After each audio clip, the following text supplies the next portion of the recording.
आज की कहानी एक ऐसे कमरे की जो अब बंद है, लेकिन कभी वहां जिंदगी की चीखें गूंजती थीं।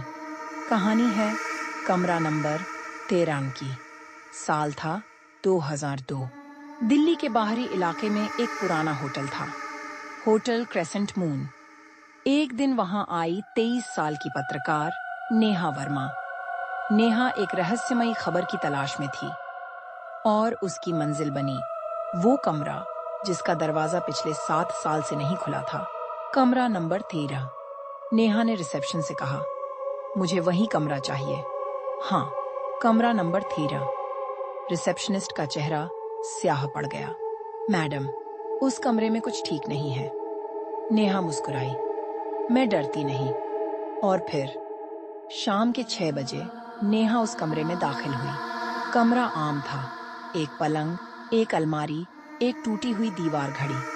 लेकिन जैसे ही उसने घड़ी को छुआ, वक्त थम सा गया।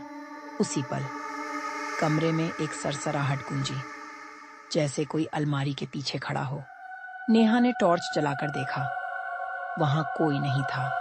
लेकिन अचानक दीवार पर एक हाथ का निशान उभर आया, गिला लाल रंग, जैसे ताजा खून। नेहा का कैमरा अचानक ऑन हो गया, खुद ब खुद।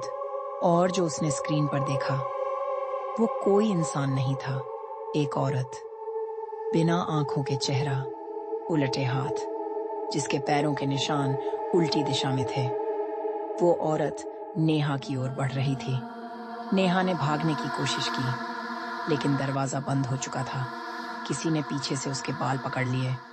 तू मेरी कहानी जानने आई है? वो आत्मा फुसफुसाई। तो सुन, साल 1995 मैं इस होटल की काम वाली थी। कमरा नंबर 13 में जो आता वापस नहीं जाता, क्योंकि मैं सबको रखती अपने पास। अब तू भी यहीं रहेगी। अगली सुबह रिसेप्शन पर नेहा की चप्पलें मिली, उसका कैमरा, और आखिरी रिकॉर्डिंग में सिर्फ एक आवाज, अब ये कमरा नंबर 13 नहीं, नेहा का कमरा है। अगर कभी आप किसी पुराने होटल में जाएं और रिसेप्शनिस्ट आपसे कहे कमरा नंबर 13 मत लेना, तो मान लेना, शायद कोई और अब भी आपका इंतजार कर रहा है।